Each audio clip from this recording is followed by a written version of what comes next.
नमस्कार विद्यार्थी मित्रांनो, मिथिल IAS अकॅडमीमध्ये पुन्हा एकदा तुमचं स्वागत आहे. आपण UPSC MPSC साठी भारतीय राज्यव्यवस्थेच्या व्हिडिओ सिरीज बघत आहोत.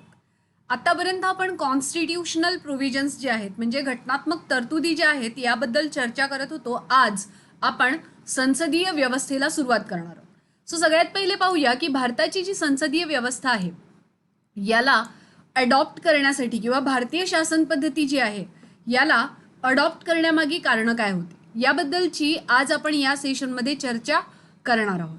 ठीक आहे.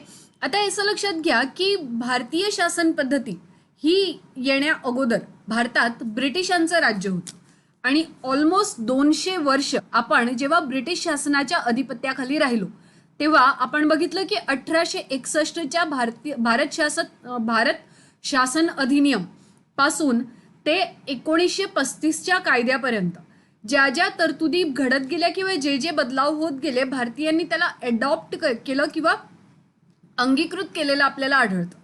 आणि त्यामुळे मग भारत स्वातंत्र्य झाल्यानंतर आपण हा विचार केला की काही नवीन करण्यापेक्षा ज्या गोष्टीला आपण फॅमिलियर आहोत किंवा ज्या गोष्टीची आपण हॅबिच्युअल आहोत त्याच शासन पद्धतीला आपण स्वीकारलं पाहिजे. ही शासन पद्धती होती संसदीय प्रणाली. ठीक आहे. याचा पूर्ण व्हिडिओ आणि यासारखे अनेक व्हिडिओ पाहण्यासाठी मिथिल IAS अकॅडमीला तुम्ही यूट्यूबवर, फेसबुकवर, इंस्टाग्रामवर, व्हॉट्सॲपवर आणि त्याच्याचबरोबर टेलिग्राम चॅनलवर सुद्धा फॉलो करू शकता. ठीक आहे.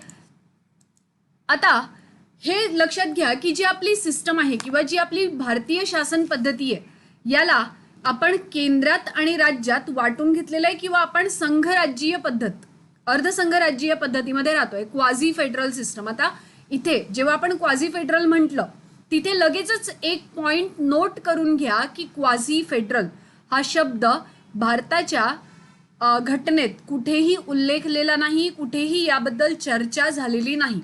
ठीक आहे. याबद्दल असं लक्षात घ्या की भारताची संसदीय प्रणाली स्वीकृत करण्याबद्दल घटनेतच तरतूद केलेली आहे आणि कुठे केलेली आहे तर केंद्रामध्ये जी पार्लमेंटरी सिस्टम आहे त्याची तरतूद आर्टिकल 74 आणि आर्टिकल 75 मध्ये केलेली आपल्याला आढळते. तर राज्य विधानमंडळाची तरतूद आर्टिकल 163 आणि आर्टिकल 164 मध्ये केलेली आढळते. आता याच्या पुढे हे डिस्कशन किंवा ही चर्चा पुढे नेण्या अगोदर हे लक्षात घ्या की भारतीय संसदीय प्रणालीचे किंवा कोणत्याही संसदीय प्रणालीचे फायदे काय काय असतात हे आपण पहिले डिस्कस करूया. तर एकतर हे लक्षात घ्या की विधिमंडळ आणि कार्यकारी विभाग म्हणजे लेजिस्लेचर आणि एक्झिक्युटिव्ह यांच्यातलं सामंजस्य आपल्याला इथे दिसून येतं आणि या सगळ्यात महत्त्वाचा फायदा म्हणजे हे की ते कामासाठी परस्परांवर अवलंबून असतात. त्यामुळे या दोघा विभागांमध्ये विवादाला किंवा वैमनस्याला बेसिकली स्थान नसतं किंवा मतभेदाला कमी वाव असतो असं आपल्याला इथे आढळतं.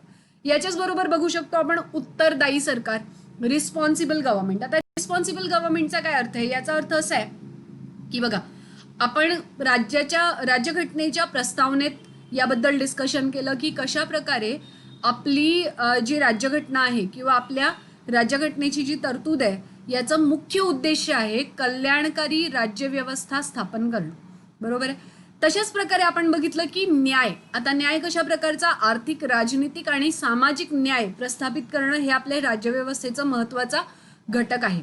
आणि त्यानंतर मग आपण बघितलं की कशा प्रकारे आपण डायरेक्टिव्ह प्रिन्सिपलमध्ये, फंडामेंटल राईट्समध्ये शासनाचे आणि नागरिकांच्या अधिकारांचे जे तरतुदी होत्या त्याबद्दल डिस्कशन केलं. आणि मग यामध्ये आपल्याला असं दिसतं की नेहमी आपल्या राज्यघटनेचा उद्देश हे राहिलेला आहे की लोकतांत्रिक गणराज्य हा पाया मजबूत करणं आणि अतिवाद किंवा तानाशाही, एनार्की, टोटॅलिटेरियम अशा प्रकारची जी सरकार असेल त्याला येऊ द्यायचं नाही किंवा अस्तित्वात येऊ द्यायचं नाही याच्यासाठी आपली शासन व्यवस्था सतत कार्यरत असते. अशा प्रकारची आपल्याला तरतुदी इथे दिसतात.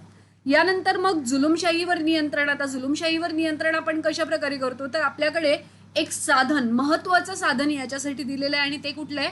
भारताच्या नागरिकांना मिळालेले मतदानाचे अधिकार. निवडणुकींच्या माध्यमातून आपण आपल्या आवडीचं सरकार बेसिकली इथे निवडू शकतो असं आपल्याला आढळतं. यानंतर पर्यायी सरकार. आता एक लक्षात घ्या की जर सत्तारूढ पक्षाने बहुमत गमावलं तर लगेचच राष्ट्रपती सरकार स्थापन करण्यासाठी विपक्षाला किंवा विरोधी पक्षाला बोलवू शकतो, आमंत्रण देऊ शकतो. अशा प्रकारची आपल्याकडे नेहमी पर्यायी सरकार व्यवस्था असतं. आणि त्याच्याचबरोबर विस्तृत प्रतिनिधित्व. आता विस्तृत प्रतिनिधित्वाचा काय अर्थ आहे याला लक्षात घ्या की भारताची जी डेमोक्रेसी आहे ही इलेक्टोरियल सिस्टमवर अवलंबून आहे. म्हणजे निवडणुकीच्या माध्यमातून आपण आपले प्रतिनिधी निवडत असतो, बरोबर आहे. आता या निवडणुकीच्या माध्यमातून जे प्रतिनिधी निवडले जातात ते जनप्रतिनिधी असतात, पहिली गोष्ट. आणि दुसरं, मेजॉरिटी म्हणजे बहुमत ज्या पार्टीला मिळतं. जर एखाद्या पार्टीला बहुमत मिळालं नाही तर आपण काय करतो, 2 पेक्षा अधिक किंवा एकापेक्षा अधिक पार्टी कोलिशन गव्हर्नमेंट बनवतात. म्हणजे अति बहुपक्षीय सरकार स्थापन करतात. अशा प्रकारे आपण प्रातिनिधिक सरकार किंवा रिप्रेझेंटेटिव्ह गव्हर्नमेंटला इथे वाव दिलेला आपल्याला आढळतो.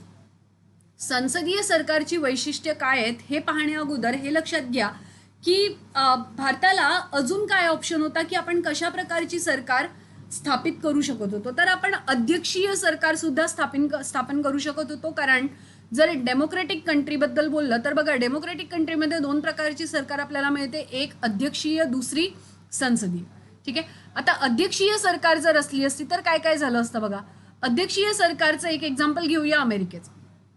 अमेरिकेच्या सरकारमध्ये जर आपण पाहिलं तर असं लक्षात घ्या की अध्यक्ष जो आहे किंवा राष्ट्राध्यक्ष जो आहे हा सरकारचा आणि राज्यांचा प्रमुख असतो. ठीक आहे. याच्याच बरोबर जोपर्यंत महाभियोग आणला नाही किंवा महाभियोगाशिवाय त्याला जे काँग्रेस आहे किंवा हाऊस ऑफ कॉमन्स आहे ते म्हणजे अमेरिकेचं जे विधानमंडळ आहे ते त्यांच्यावर महाभियोगाच्या प्रक्रियेशिवाय त्यांना पदावरून काढून टाकू शकत नाहीत. याचा अर्थ असं एक लक्षात घ्या की जर भारतासारख्या बहुआयामी देशात म्हणजे ज्यांची लोकसंख्या इतके जास्त वैशिष्ट्यपूर्ण आहे, अनेक धर्माची अनेक पंथाची लोक आपल्याकडे राहतात, संस्कृती विविध आहेत, मोठा भूभाग आहे, त्याच्याचबरोबर खूप सगळे राज्य आहेत, अशा राज्याला जर आपण अध्यक्षीय सरकार दिली असती तर काय झालं असतं. पहिली गोष्ट, ही पूर्णतः नवीन व्यवस्था असली असती भारतीय जनतेसाठी एक. आणि दुसरं हे की अशा प्रकारची सरकार आणल्यामुळे काय झालं असतं, नवीन व्यवस्थेला अडॉप्ट करणं, स्वीकार करणं, शिकून घेणं याला खूप वेळ लागला असता. आपण त्याच्यासाठी फॅमिलियर नव्हतो, हे एक. आणि दुसरं, टोटॅलिटेरियन गव्हर्नमेंट म्हणजे जुलुमशाही सरकार निर्माण होण्याची संभावना होती. कारण भारताची जी साक्षरता होती ती अतिशय कमी होती. याच्याच बरोबर आता तुम्हाला सांगितलं की अगदी 1861 पासून 1935 पर्यंत जितके कायदे आले त्यामध्ये ज्या शासन व्यवस्थेचा निर्माण झाला त्याला आपण फॅमिलियर असल्यामुळे ही शासन पद्धती आपल्यासाठी सोयीची होती आणि म्हणून आपण संसदीय सरकार स्थापन केली. आता याचे जे फायदे होते ते काय काय होते बघा. सगळ्यात पहिला फायदा तर हा होता की नाममात्र आणि वास्तव कार्यकारी विभाग. आता नाममात्र आणि वास्तव कार्यकारी विभागाचा काय अर्थ असतो, याचा अर्थ असतो डी ज्युरे आणि डी फॅक्टो एक्झिक्युटिव्ह. आता डी ज्युरेचा काय अर्थ आहे, डी ज्युरेचा अर्थ आहे ज्याचं वर्णन घटनेत केलेलं आहे किंवा ज्याचे अधिकार घटनेत निर्माण केलेले आहेत किंवा घटनेत याच्याबद्दल तरतुदी आहेत, याला म्हटलं जातं डी ज्युरे. ओके. अशा प्रकारे राष्ट्रपती जे आहेत हे राष्ट्राचे प्रमुख असतात. भारतात राष्ट्रपती राष्ट्राचे प्रमुख असतात. ठीक आहे. पण यांचं जे कार्य असतं ते फक्त नाममात्राचं अध्यक्ष म्हणून असतं, जेव्हा की वास्तव कार्यकारी विभाग कोणाच्या हातात असतो, पंतप्रधानांच्या. म्हणजे डी फॅक्टो अधिकारी जे आहेत, वास्तव कार्यकारी विभाग जो आहे हा असतो डी फॅक्टो. अशा प्रकारे आपल्याकडे शक्तीचं विभाजन केलेलं आढळतं. आणि याच्याच बरोबर राष्ट्रपतींना त्यांची कामं करण्यासाठी आणि त्याच्याच बरोबर सल्ला देण्यासाठी बेसिकली पंतप्रधान काम करत असतो आणि या पंतप्रधानांच्या नेतृत्वाखाली मंत्रिमंडळ असतं. अशी तरतूद आर्टिकल 74 मध्ये झालेली आपल्याला आढळते. यानंतर सेकंड आहे बहुमत असलेल्या पक्षाचे सरकार. आता बहुमत असलेल्या पक्षाचे सरकार म्हणजे काय, लोकसभेत ज्या पक्षाला बहुमत मिळेल तो राजकीय पक्ष सरकार स्थापन करतो, ही तरतूद आपल्याकडे केलेली आहे. आणि यामुळे काय होतं की प्रत्यक्ष जनतेचा सहभाग, निवडणुका, त्याच्याचबरोबर अंकुश जो जे मंत्री आहेत किंवा जे सदस्य आहेत ज्यांना आपण निवडून दिलेले आहे अशा प्रतिनिधींवर सतत अंकुश ठेवण्यात येतो असं आपल्याला आढळतं. आणि त्याच्याचबरोबर असं लक्षात घ्या की जो बहुमत असलेला पक्ष असतो त्याचा एक लीडर किंवा त्याच्या अध्यक्षाला राष्ट्रपती पंतप्रधान म्हणून निवडतो. इथे लक्षात ठेवण्याची गोष्ट ही आहे की बघा, जे विद्यार्थी नव्याने तयारी करत आहेत त्यांनी हे लक्षात ठेवा की भारतात ज्या निवडणुका होतात त्या लोकसभेच्या पदासाठी किंवा लोकसभेच्या सदस्यांसाठी होतात, विधानसभेच्या सदस्यांसाठी होतात. ठीक आहे. पंतप्रधानासाठी निवडणूक होत नाहीत. पंतप्रधान राष्ट्रपती निवडत असतात. आणि या पंतप्रधानांचं काम काय असतं तर मंत्रिमंडळाच्या सहकार्याने, मंत्रिमंडळाच्या सल्ल्यानुसार काम करणे आणि त्याच्याचबरोबर राष्ट्रपतींना त्यांच्या कार्यात मदत करणे हे पंतप्रधानांचं काम असतं. आलं लक्षात? त्यानंतर आता पुढे चला, जर बहुमत एका पक्षाला नसेल तर काय कराल? मग एकापेक्षा जास्त पक्ष मिळून बहुपक्षीय किंवा जास्त पक्षांची सरकार किंवा कोलिशन गव्हर्नमेंट असं याला म्हणतात, अशा प्रकारे सामूहिक सरकार आपण इथे स्थापित करू शकतो. यानंतर महत्वाचं म्हणजे हे की सामूहिक जबाबदारी आपल्याला इथे मिळते. आता सामूहिक जबाबदारी म्हणजे काय की संसदीय व्यवस्थेचं हे एक पायाभूत वैशिष्ट्य आहे की जे सदस्य असतात, लोकसभेचे जे सदस्य असतात ते सगळे सामूहिकरित्या संसदेला आणि त्याच्याचबरोबर लोकसभेला उत्तरदायी असतात. म्हणजे जे मंत्री असतील ते संसदेला आणि बाकीचे विशेषतः लोकसभेला सदस्य उत्तरदायी असतात. अशा प्रकारची तरतूद आर्टिकल 75 मध्ये केलेली आपल्याला आढळते. याच्याचबरोबर ते एक संघ म्हणून काम करतात. याचा अर्थ असा की जी तरतूद आहे ती ही आहे की आपण सगळ्यांनी एक टीम वर्क करायचं आहे. प्रत्येक व्यक्ती स्वतःसाठी कार्य करणार नाही, तर सगळे मंत्री जे आहेत, सगळं मंत्रिमंडळ जे आहे हे सामूहिक जबाबदारी म्हणजे एकत्र एका टीम वर्कमध्ये काम करेल, अशा प्रकारची तरतूद इथे केलेली आहे. आणि याच्याच बरोबर हे लक्षात घ्या की लोकसभा जर अविश्वासाचा ठराव संमत करेल, अविश्वासाचा ठराव म्हणजे नो कॉन्फिडन्स मोशन, आणि मग अशा प्रकारे नो कॉन्फिडन्स मोशन जर आलं तर काय होईल तर पूर्ण सरकारला म्हणजे सगळ्या पूर्ण मंत्रिमंडळाला पदावरून हटवण्यात येतं किंवा त्यांना राजीनामा द्यावा लागतो, सरकार बरखास्त होतं. अशा प्रकारे आपण टीमवर्क पाहू शकतो. आता जनरली एकाच पक्षाची सरकार असल्यामुळे आपल्याला राजकीय विचारधारा जी असते त्याच्यात एकरूपता दिसून येते. म्हणजे एक लक्षात घ्या की ज्या पॉलिटिकल पार्टीज असतात, for example Bharatiya Janata party, Congress किंवा तृणमूल काँग्रेस किंवा समाजवादी पार्टी किंवा बहुजन समाजवादी पार्टी, आता हे सगळे जे आहेत अशा खूप सगळ्या नॅशनल पार्टीज आपल्याला मिळतात. इथे लगेचच एक होमवर्क करा की किती राष्ट्रीय पक्ष आहेत. 2019चे जे निवडणुका होत्या, 2020च्या ज्या निवडणुका होत्या, यामध्ये किती राष्ट्रीय पक्ष तुम्हाला दिसल्या ते मला सांगा. नॅशनल पक्ष किती आहेत ते सांगा, त्याच्याचबरोबर राज्यीय पक्ष किती आहेत ते सांगा. याचं एक स्टडी करा, होमवर्क करा. आणि मग असं लक्षात घ्या की प्रत्येक पक्ष जो स्थापित केला जातो त्याच्यामागे एक आयडिओलॉजी काम करत असते, म्हणजे एक विचारधारा कार्यरत असते. अशा विचारधारेच्या अनुसार त्या पक्षाचे सदस्य एकमेकांना जोडले जातात. त्यामुळे जर एका पक्षाची सरकार स्थापन झाली तर एक राजकीय एकरूपता आपल्याला इथे मिळते.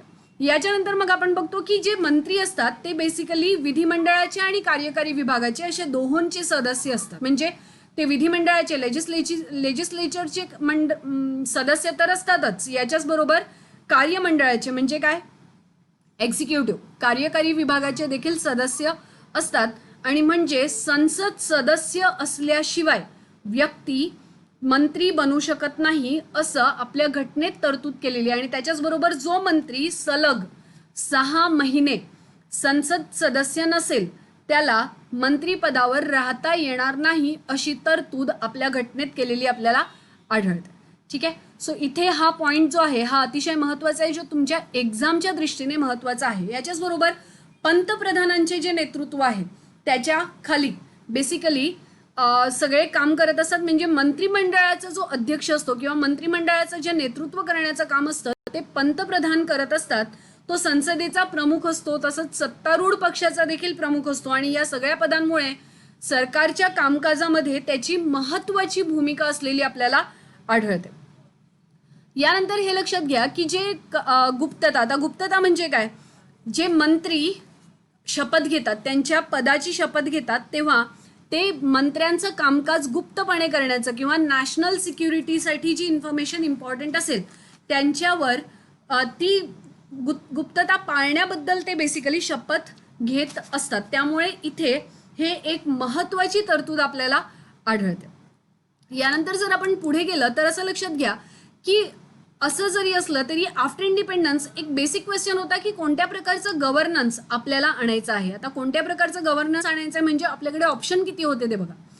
आता कोणत्याही डेमोक्रेटिक देशात 2 प्रकारचे सरकार आपल्याला बेसिकली मिळतात आणि हे 2 प्रकारचे सरकार कुठले कुठले असतात. एक असतं एकात्मिक सरकार आणि दुसरं असतं संघराज्यीय सरकार.